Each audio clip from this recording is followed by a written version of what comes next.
Anti-Semitism is an all-time high. In the United States, we've never seen these levels of physical abuse, verbal abuse, online attacks, and just walking to and from school, from shul, or going even to work and having to look over our shoulders. It's very, very critical that communities take this seriously and that we really have to dig in our heels here and be able to operate as communities without living in fear. Our brethren in Europe, in Australia, South Africa, and other countries are used to dealing with these levels of anti-Semitism.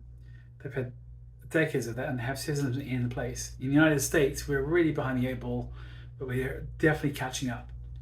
Of course, one of those ways to make your site safe and secure is what's known as the Homeland Security Grant, or the DHS NSGP grant. This generally awards sites $150,000 and up each year. It's a highly competitive grant. The chances of getting it are higher if you follow a few rules. The first rule that I want to deal with today is the security assessment. Any time that you want to identify where you're weak and where you're strong as a site is to have an assessment done. There are three ways that are allowable from the grant. Number one is to have a professional conduct an assessment for you. That could be law enforcement. They'll come on site and they will create a report that basically analyzes where you're weak and where you are strong.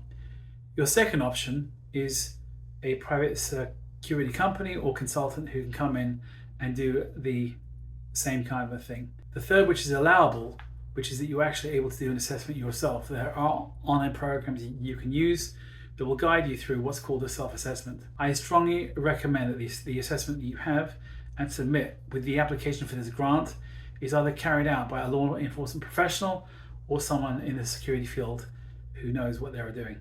The grant's based on the federal government investing in you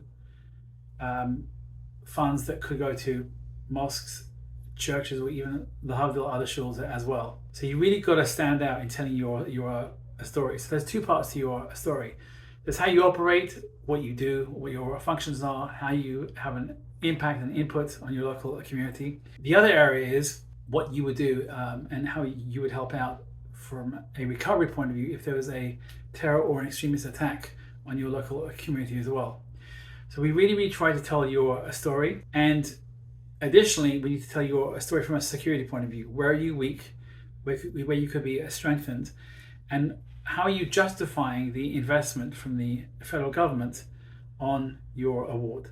Again, it's a highly competitive grant. You've got a great chance of getting awarded if you get this done with a good, solid grant writing team. But we just really want to be able to tell your story. You really need to stand out. And more critically, the items on your security assessment have to align with what you're asking for the federal government to invest in your site.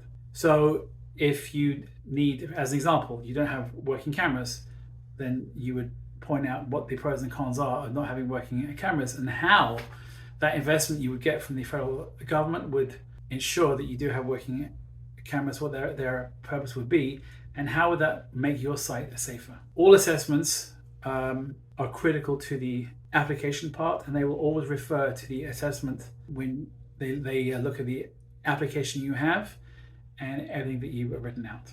To get more information on who's good for assessments and to get help with that part of the process, please reach out. We would love to help you apply and receive and manage your award from the federal government for this grant. Again, it's not easy, but you can get it done if you do it the right way.